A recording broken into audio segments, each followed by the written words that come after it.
有時間，锦溪親自做飯，我要回家吃飯。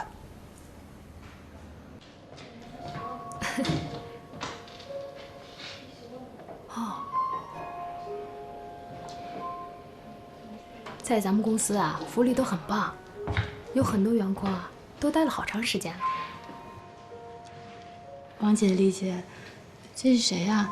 怎么平常没见在我们部门出现过？刚过去那个啊，哎，他和咱们这些普通员工可不太一样，那是顾总裁身边的人，没看人家连正眼都没瞧咱们一眼。他叫陆安安，是总裁的助理，平时跟咱们也没什么交集。哎呀，不就是个助理吗？也不是很漂亮。哎，我说琉璃，你可比她漂亮多了。就是，而且还有能力。经理对你的设计稿还赞不绝口呢。哪有啊，我就是个新人。王姐、丽姐，你们工作经验比较丰富，还有很多地方值得我学习。要不这样，晚上我请你们吃饭。好啊。奶奶，哎，您来尝尝这个猪肚汤。我煲了一下午了。哦，如果您要觉得有什么意见的话，就跟我说，我一定改正。好，我尝尝。怎么样？味道真香。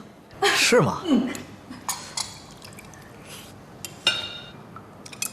很一般呐。啊，不怎么样啊。锦溪啊，别听他的，这汤的味道比外面馆子店里做的味道香多了。我好久没有喝到这么纯正的猪肚汤了。奶奶，你喜欢就好。您要是喜欢呀，我以后经常做给您喝。好。哎，你什么意思啊？意思就是不做给我喝了呗？你刚刚不是说觉得味道一般吗？味道一般就不要喝了。一般，我也得想喝呀。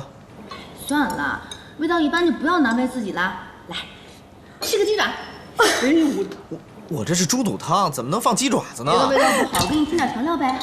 你吃。我再给你加个虾。啊，你太过分了。哎呦，好喝呢，对吧？啊，讨厌。